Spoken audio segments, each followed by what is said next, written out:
Report.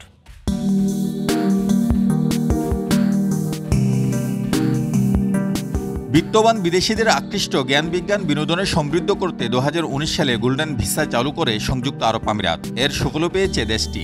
আরব আমিরাতের এই ফর্মুলায় কয়েক মাস আগে এই ধরনের ভিসা চালু করেছে মধ্যপ্রাচ্যের আরেক দেশ ওমান। এই সুযোগ কাজে লাগাচ্ছেন প্রবাসী বাংলাদেশি ব্যবসায়ীরা। ওমানে আজকে থেকে 6 মাস আগে আপনার গোল্ডেন ভিসা চালু হয়েছে। তো আলহামদুলিল্লাহ আমি অ্যাপ্লিকেশন করে অ্যাবাউট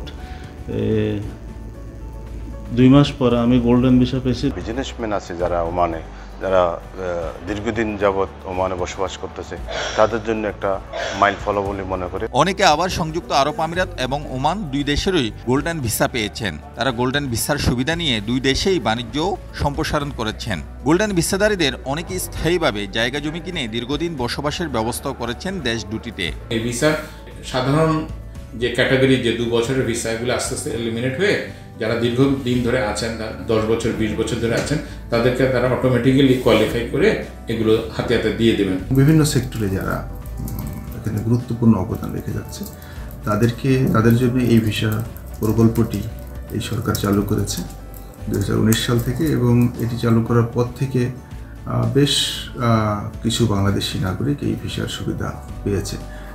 এটির উদ্দেশ্য হচ্ছে যাতে তারা সহজে এখানে বসবাস করতে পারে। করোনা পরবর্তী সময়ে দুবাই এক্সপো ও বিশ্বকাপ ঘিরে সারা বিশ্বের মানুষের নজর এখন মধ্যপ্রাচ্যে।